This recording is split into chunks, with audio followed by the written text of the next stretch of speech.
very fortunate today to have with us Mr. George Gibbs, who was on the third trip to Antarctica with Admiral Byrd. Mr. Gibbs has a strong history in Rochester. He has two children, adult children now. Tony, his youngest, was in the first class of students here at John Adams.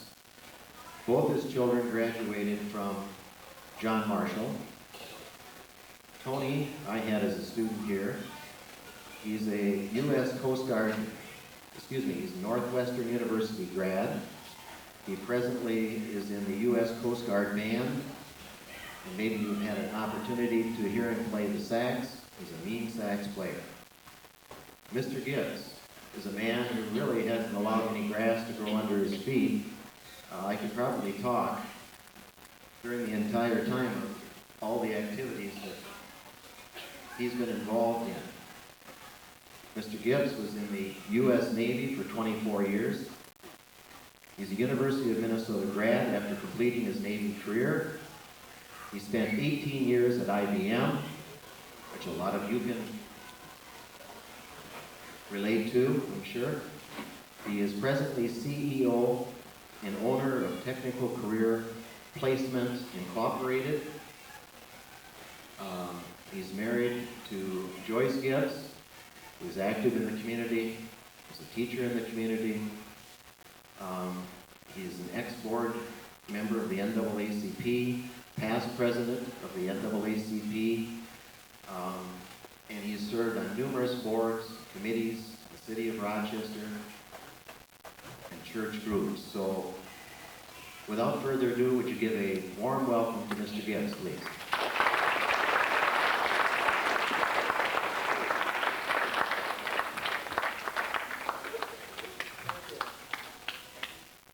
Thank you. Hi, guys, ladies. It's a pleasure to be here to talk to you this morning, especially since my son was one of the first students here at John Adams.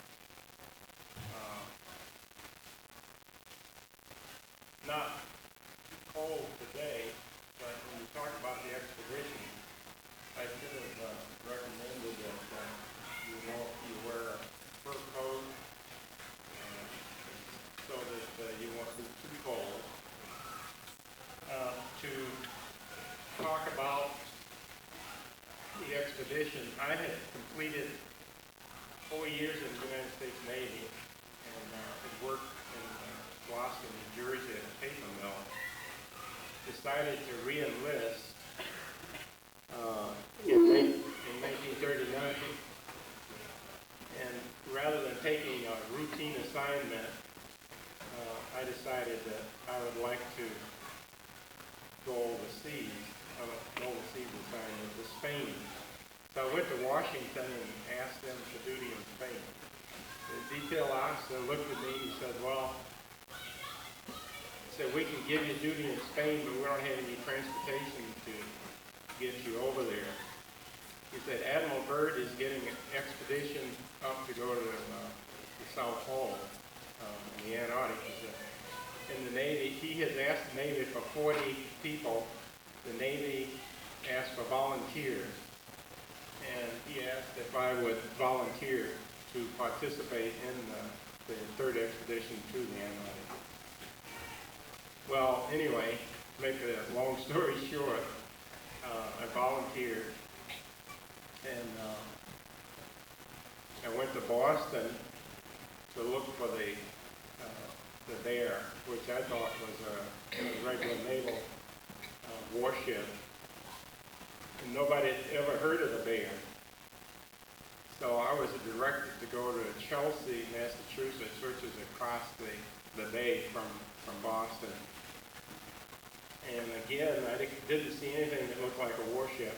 So I stopped one of the yardmen workers and asked, can you tell me where the Bear is? And he said, oh, the Bear, yes. He said, that's it over there. I saw a wooden ship, a sailing vessel that was 66 years old, which I learned later on after I went aboard. the same ship that participated in the rescuing of Greeley and his men when they were frozen in the Arctic. And the ship was built in Dundee, Scotland for the seal trade. And Greeley and his men were frozen in, they couldn't get out. And so apparently we didn't have enough ships to attempt to rescue, except I think we just had one ship. So this ship was brought over, outfitted, and participated in the rescuing of Greeley's men. Well, it turned out that the Bear was the only ship that reached the survivors and brought them back. And this was way back in the early 1800s. Well, anyway, the ship was operated in the North and became one of the first ships operating in the North with the United States Coast Guard. Eventually, the ship was decommissioned and they were going to scrap it, but Oakland, California said they'd like to make a museum out of the ship. So for quite a number of years, it was a museum laying in Oakland Harbor. In the early days of expeditions, they were financed primarily by private sources, foundations, individuals who had the money and the interest in supporting an expedition.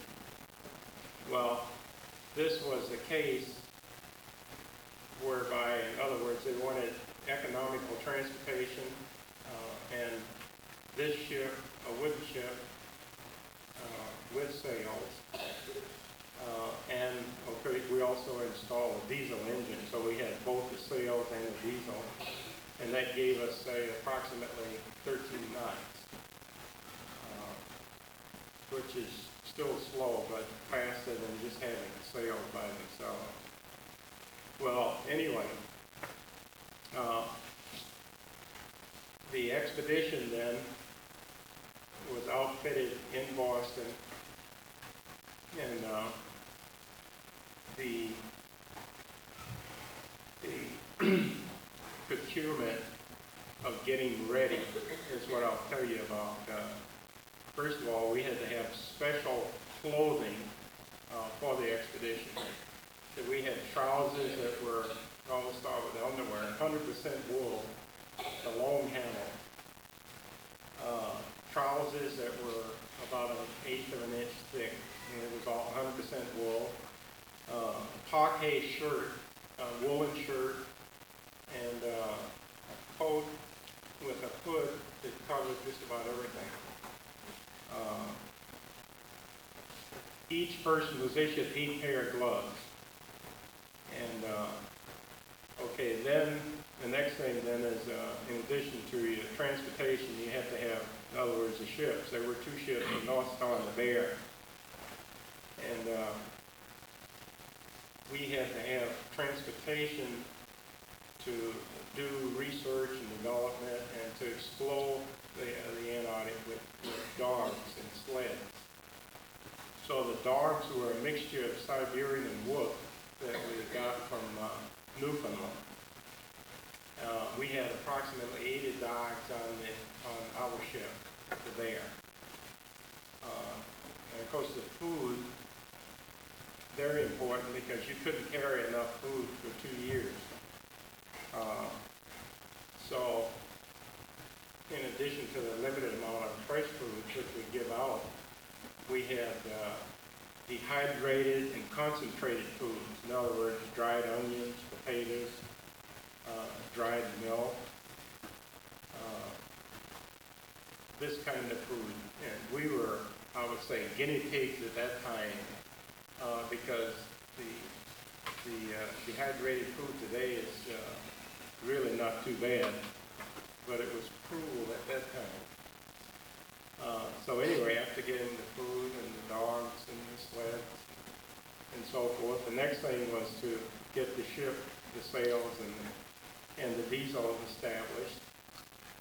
And the crew was convinced that this ship not only would not go to the Antarctic, but they didn't even think it would get out of the Navy yet.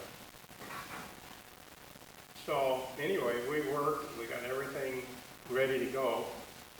and went out on trial runs, and it broke down. And we continued to work, and finally thought that it was ready. And in November 1939, we took off for the South Pole. We left Boston and headed south to the Panama Canal, through the canal, and down the west coast of South America. We hit all various latitudes going down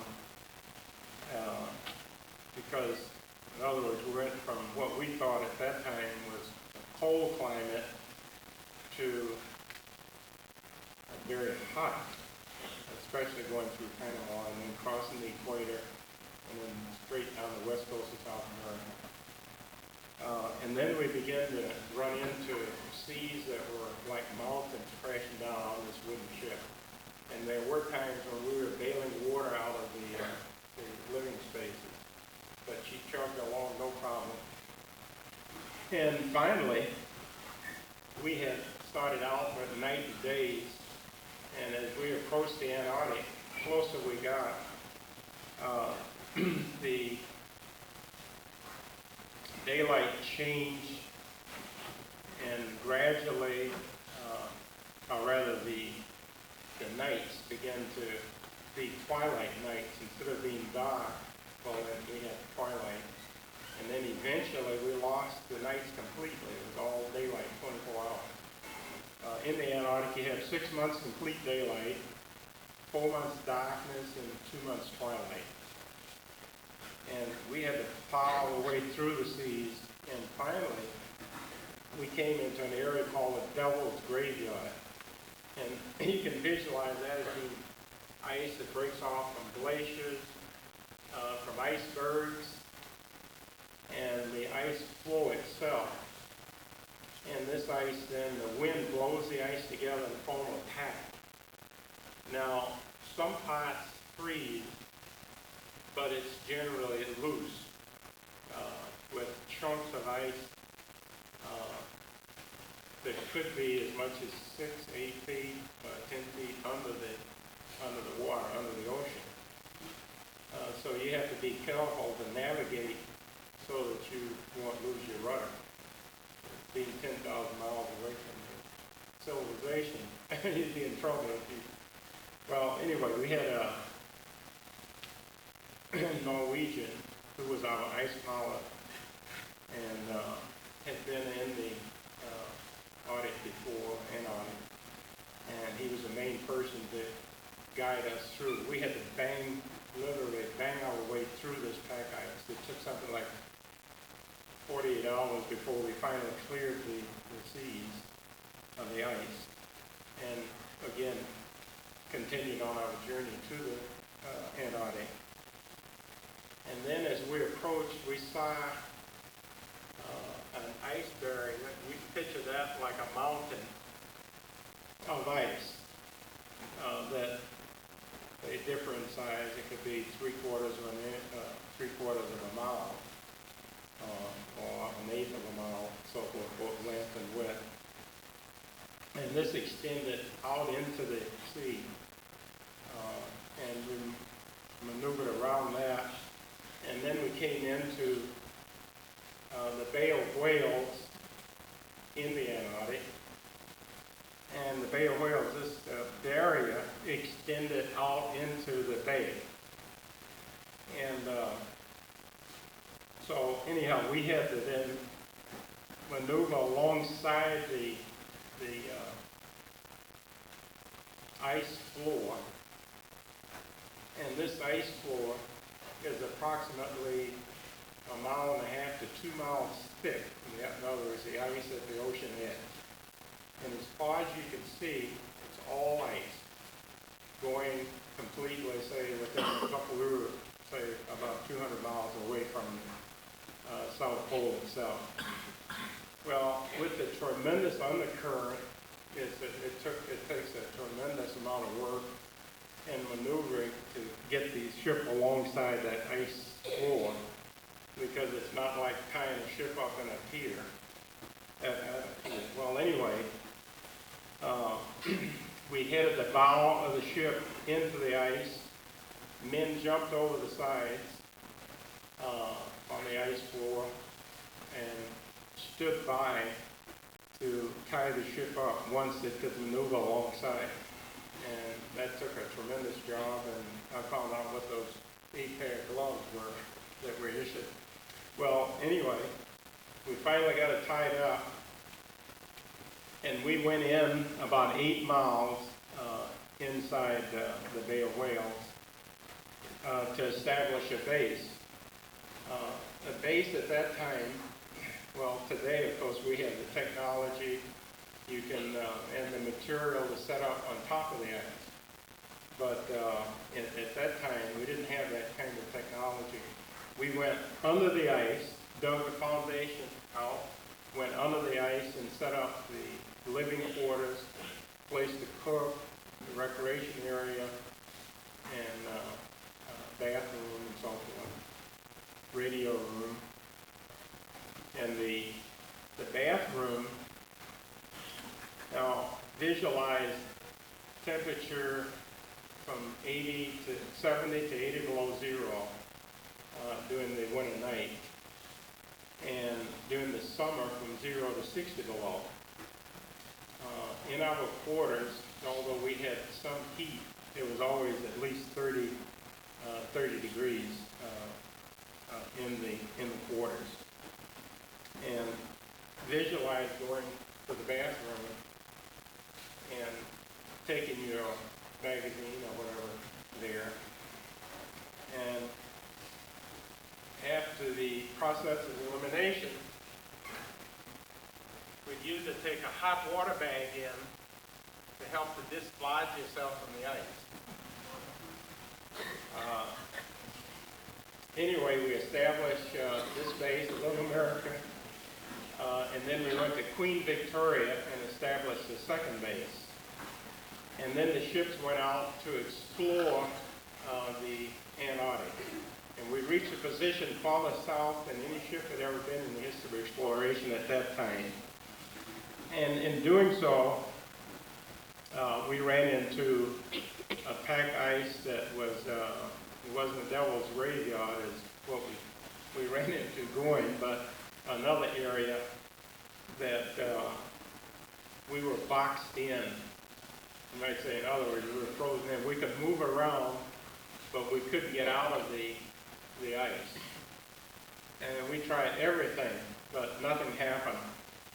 Well, during the trip, although we were busy, I read a number of books about the Antarctic, about Admiral Byrd's second trip where he was marooned from his men and almost died, but they finally rescued him. But I was thinking about a book that I had read by a guy by the name of Peter Feichen, a young German student at that time, who had gone on some expeditions. Well, anyway, he tells a story of he, 4 other people, an Eskimo woman and 2 kids, and they were marooned away from their group. And as time went by, they exhausted their food supply, and finally resorted to the only thing that was left to keep them alive, the dogs. And they consumed, ate all of the dogs, and still hadn't been rescued. So one of the kids was sick, and they thought that the kid would die. So anyway, they decided then that they would eat this child that was, they figured it was going to die anyhow. And the thing that was uppermost in my mind, I was a fairly new recruit on this trip, and I could visualize these older guys walking around with salt and pepper shakers in their pocket, which meant I'd be next. Well, anyway, as you can see, we finally did get out and proceeded to complete that part of the trip. Well, anyway, another highlight that I'll mention was we were asked to volunteer to go out and capture some penguins. And we were to go to a place called Go to Hell Island. Well, anyway, I was finished volunteering because I volunteered for the expedition, so no way. But anyway, they said, okay, they asked for volunteers, and said, you, and you, get in the boat. So I was one of 5 people that were on this trip to capture the penguins. And we went out to this island, Go to Hell Island, and boy, I'm telling you, we ran all day trying to get these penguins. These penguins, of course, are very brave. They walk up to you as though to say, well, what are you doing here? Because they're not used to people, they're not used to any civilization. So anyway, when you try to grab them, then they do run. And so we finally captured what we thought was enough, tied the feet in the boat, and they were sparking. We got in the boat, pushed off to come back. There was ice in the water, and we tried everything to get that boat started, the motor, and the motor said no, it wouldn't start. And so the next thing, we had only one choice, and that was to use the hose to start rowing back. And here we were going through ice. We didn't even know if we were going in the right direction to get back to the ship. And as we continued to row, and of course the food supply was low, and then we had a small radio receiving set, and that wouldn't work. So the next thing, the visibility closed in that you couldn't hardly see a hand in front of your face.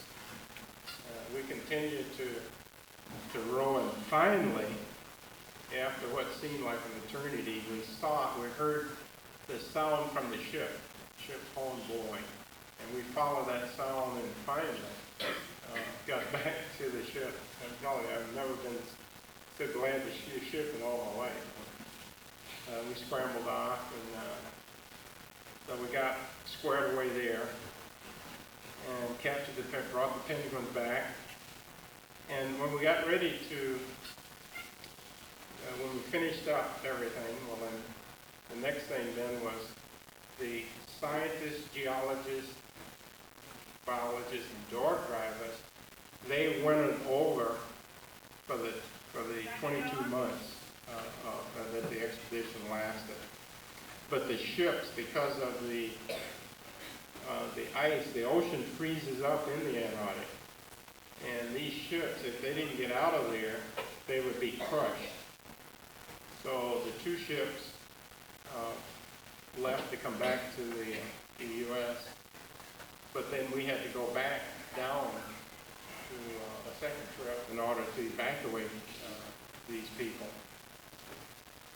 When we got back to take them out, the Little America was fine. We got in there, we got those people, but then for Queen Victoria Land, we couldn't get in within, I'd say probably a couple hundred miles of where they were. And we had to bang our way into within, say, a couple hundred miles. And the problem was, how would we get them out? Well, there was an ice barrier that we spotted. We climbed this barrier and set up bird's eye cloth, which is real dark blue. Made a cross out of it, made it conspicuous. And they had a plane that they had buried in Queen Victoria Land. They dug it out, serviced this plane. There were 26 men, so they figured 2 trips would get these people out. And this is the first time in my knowledge that a plane had attempted to land on an ice barrier. But they managed to take off, but they had a lot of problems. They had to lighten the weight on the ship. Anyway, they finally landed the first group, and then they went back to get a second group. And it took a long time, so long that the captain was concerned about getting the people that he had out, as opposed to waiting and and getting frozen in and not being able to get anybody out. But anyway, they had to kill off all the dogs that they had worked with and eliminate a lot of equipment. And finally, they managed to take off and landed on the barrier. We had to get them off the barrier, back on the ship, and we did. And then we took off then to come back. At this point, we'll turn the lights out and we'll show you some slides. These slides, incidentally, were just ordinary 620 Kodiak camera that I had. Didn't even have a 35 millimeter. And they were taken just with an ordinary camera. But in later years, when I was at the university, these pictures were taken and converted into 35 millimeter slides. And that's what you're going to see then.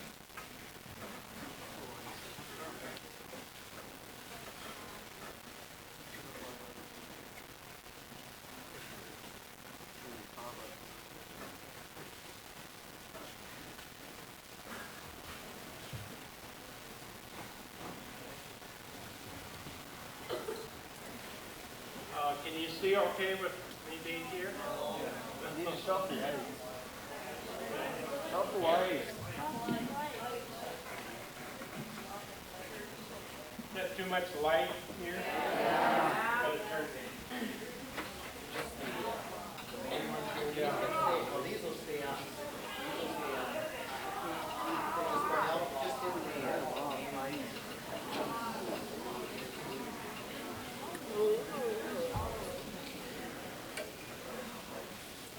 Okay, this is the day that we left the we left Boston for the Antarctic, and the guy with the camera, Dick Bursey, was on Admiral Byrd's first expedition, and of course this is the third. Well, anyway,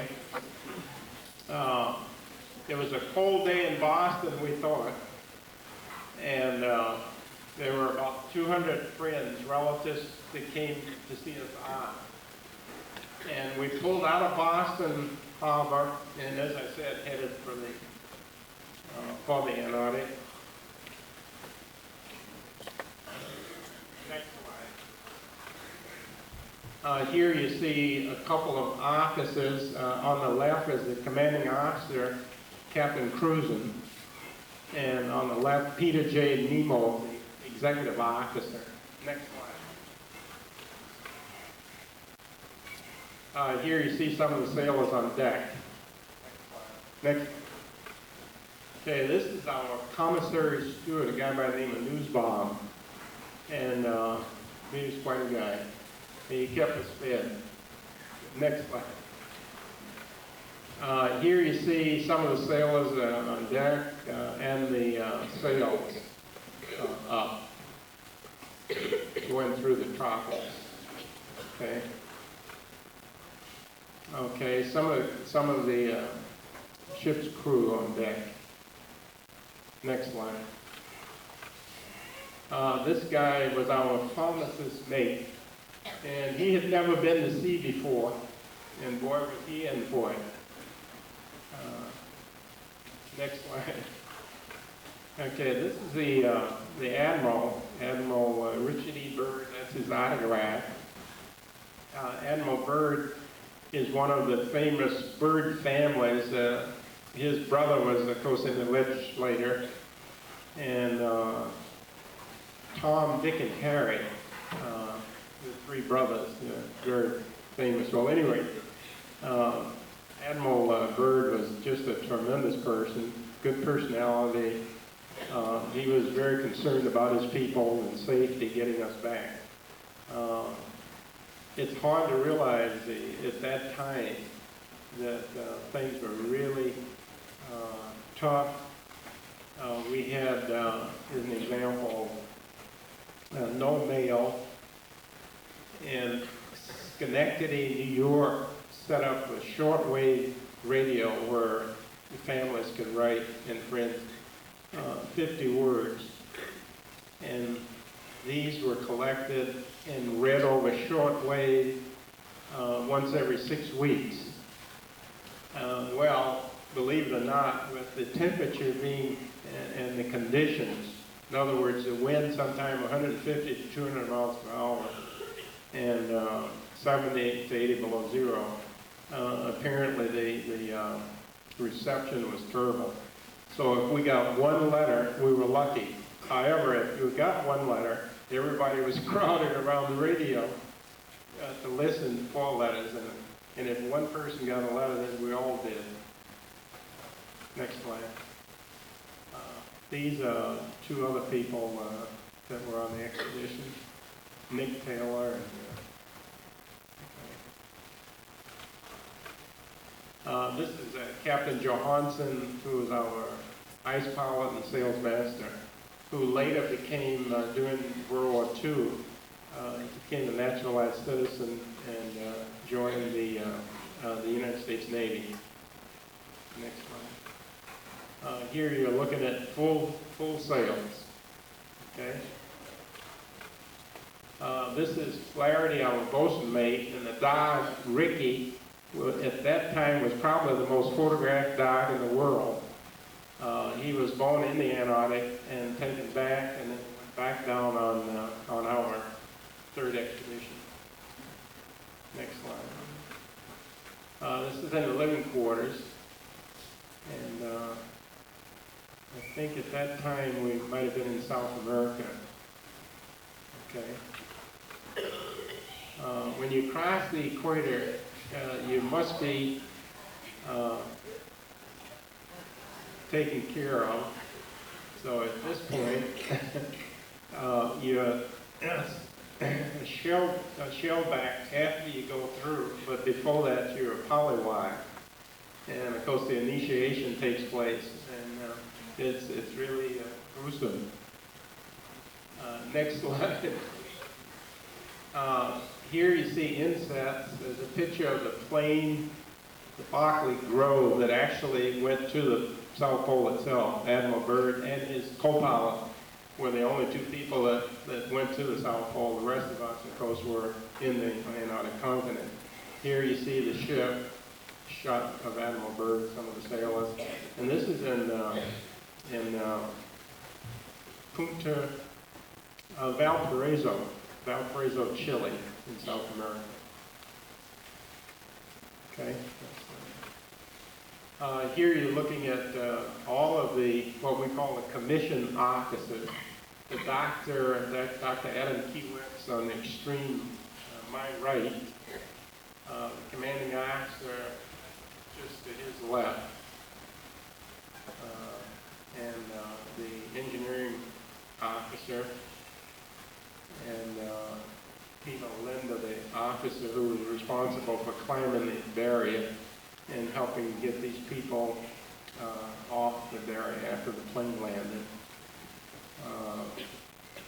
Let's see, and there's Peter Nemo in the back, Captain Johansson, Crockett, and Dolly. Okay. Captain Lystad, commanding officer of the North Star, the second ship that went down. This ship, of course, was modern and operated by the Department of Interior. That's his autograph that you're looking at. Okay, we're in the Straits of Magellan. This is an Anagalufus Indian. They lived from hand to mouth, and he came aboard, we gave them food and so forth. They don't have a language of any kind. We just made gestures. The Indian, of course, is on the right, my right, and that's me on the left. Next slide. That's in New Zealand, Dunedin, New Zealand, and that's the bear. It was nice to have that respite.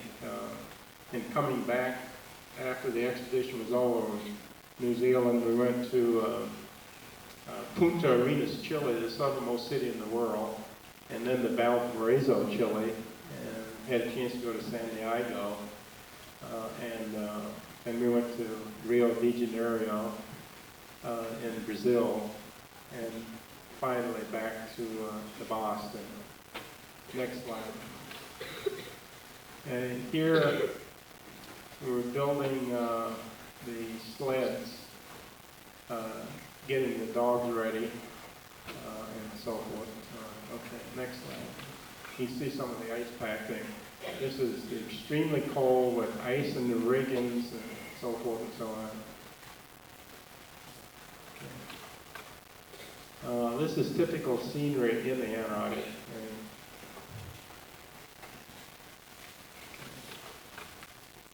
That's a shot of the bear, Admiral Byrd's autograph, and that was taken in Little America, at least in the Bay of Whales. Next slide. Okay, you're looking at an iceberg, and that's what got the Titanic, one like that. So that's not the same one. Okay, next slide. Okay, you're looking at some of the pack ice that we manipulated, bang our way through. Okay. Okay, this is the day that the North Star came in, and we did receive, for the first time and only time, we received mail, of course, because they brought mail here. That's me on the left. Okay. That's a part of the view of the North Star from there. Next slide. Okay, this is a leopard seal that we found, and we did capture him and tried to put him in the boat, but it was too heavy. So we had to ship manure alongside the ice, and we used the ship's crane to hoist him aboard. Next shot. Okay, that's where you can see we were trying to get him in the boat. Next slide. And finally, hoist him aboard. And Sidney Konevsky from Philadelphia holding one of the emperor penguins. Okay, this is shows a ship banging our way through the ice. Okay. And this is the only shot I had of when we were frozen in, and you can see how that looks. So we were lucky to get out of there. Yeah. Okay, that's a shot of the base where we lived under the ice. And we had ventilation, etc. Okay. Here you're looking at one of the ice barriers in the Bay of Whales and some of the sled dogs. Okay. That's a shot of me standing by one of the boats. Okay, here you see some of the dogs and the ship moored alongside the ice. That's the ice floe that you're looking at. And at that water's edge, it's approximately 1.5 to 2 miles thick. And as far as you can see, all ice. And incidentally, each person was issued sunglasses so they wouldn't go blind. Because it was, daylight, 24 hours, and extremely bright. Next slide. Okay, you're looking at some of the penguins and the ship, of course, moored alongside the ice floe. That's a picture of the North Star, the other ship that we worked together. Okay, J.L. Littleton from Portsmouth, Virginia, holding one of the Admiral penguins, one of the smaller penguins. Next slide. Okay, this was built by the Institute of Technology in Chicago. The idea was it would help to expedite exploring the Antarctic. And also we could carry a plane on top and living spaces for 4 people. It was very nice and warm. And it was the warmest place in the Antarctic. Well, believe it or not, in some of the other pictures you'll see the wheels on this thing. It was fantastic. So big until it didn't get any traction. So the sled and dog was still, that was it. This thing didn't work at all because of not being able to get any traction. And of course there was a tremendous weight. We had a heck of a time getting it on the ship. They had to take it apart to get it on and off. And so consequently we left it in the Antarctic. Richard D. Black on my left was in charge of the East Base, and the guy in the fur is Admiral Byrd. And you see a picture of the ship, picture, next one. That's a picture of me standing by the snow cruiser. Next shot.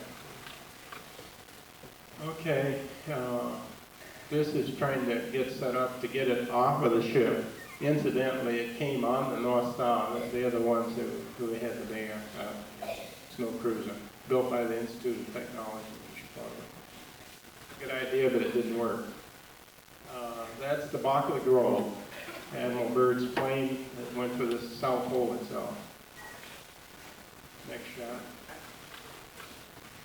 Okay, this is one of the smaller planes, workhorses that managed to get these people out of the East Base and back on the ship. Okay. Another shot of the living quarters. Okay. There you go. That's during the summer period. Okay. Next shot. Okay. Some of the sled dogs by the ice barrier. Some of the dogs again. Okay. This is G.L. Littleton standing by the bow of the ship. Admiral Byrd, and now you can see that they're all set up to take the snow cruiser off on the North Star. Okay, this is an area that was ideal because it was shaped in a kind of a square position, mountains on each side. And you can see here that if that was frozen in, the pressure on the ship would not be as great as it would in open seas. And of course, because of the mountains there, so it could probably be a safe rendezvous. The idea of a wooden ship, of course, is the theory was said that a steel ship will crack, will give before it cracks. Or at least it'll crack period before it gives, whereas a wooden ship will give before it cracks. So there's, in addition to the economics of using a diesel and a ship like that being wood, there could be some safety in the event that you were frozen in. Next shot. This guy was on Admiral Byrd's first expedition, and he won the prize of having the thickest beard. Next shot. Okay, this is the last slide. Several years later, in Hawaii, Commander Western Sea Frontier presented the Silver Congressional Medal for Admiral Byrd's third expedition to the South Pole, to the crew and officers. And I was one of the recipients. Okay. Lights, please.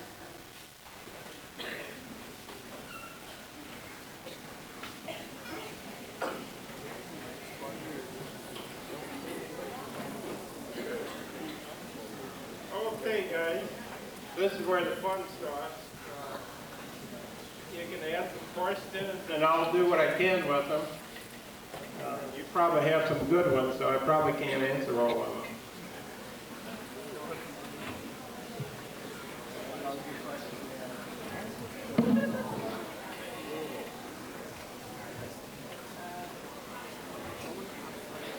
Okay, questions?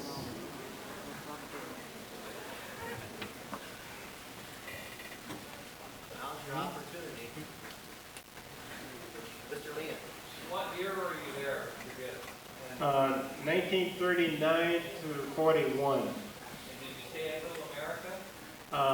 No, because only the ice party civilians, the scientists, geologists, the crew of the ships had the lead. But then we came back to evacuate, so we were apparently about 6 months, to 3 months. It took us 52 days to get down to the Antarctic. 52 days and nights. And then we had to go back and then come back again. No, we were involved during the period, but we were lucky enough to get out of there for that period. And were you in the war then after? Was I in the war? Oh boy, that's another story. I was on the USS Atlanta, an anti-aircraft cruiser, that after operating 11 months, we took 49 shells and 1 torpedo from the Japanese. It was devastating. And in the water all night and part of the next day before we were rescued and taken into Guadalcanal, where we joined the 1st Marine Division who were fighting. The Japanese had part of Guadalcanal, and we had the other part. And boy, what a battle. Yes, sir. 22. I had completed 4 years in the Navy, and then re-enlisted, and I was 22 years old at the time, and didn't know what I was volunteering for. Most people said that we had to be crazy in order to volunteer. But then, other people say, well, they'd give their right arm to make a trip like that. But it was risky. I describe it generally as saying it was devastating but interesting. Mr. Hughes. You mentioned some of the reading you did before you went over. Yes. Did you ever happen to read Jacqueline for Byrd and that worry you were in the No. No, I didn't read that, but I was worried anyway. Yes, right, that's correct. Okay. I'd like to share a poem with you that was written by Admiral Byrd, the general manager. And this guy had never been to sea before. And he went on the shakedown cruise where we were just testing the ship to see if it was seaworthy. And as a result of that shakedown, he came up with this, trying to implement the people into being part of the trip. But anyway, it's called The Men of the Bear. In the dark, when the ships are tossing and you're trying to stick in your bunk and the winds and the dogs are howling and your gizzard comes up in one chunk, do you wish you had stayed a lubber? Do you think of the folks back home? Have you sworn when the journey is ended that you never more would roam? Well, why did you ever leave it? Dissatisfied with your lot? Were you always of the opinion that you were the man God forgot? Sailor, take consolation, you're doing better than good, because it takes men of iron to man these ships of wood. Would you like the pursuits of a farmer or a milkman making his rounds, while even the village smittery monotonously pounds and pounds? Pity the guy at the crossroads and the teller in the bank, the cab driver at the corner and the psalmiest yank. They are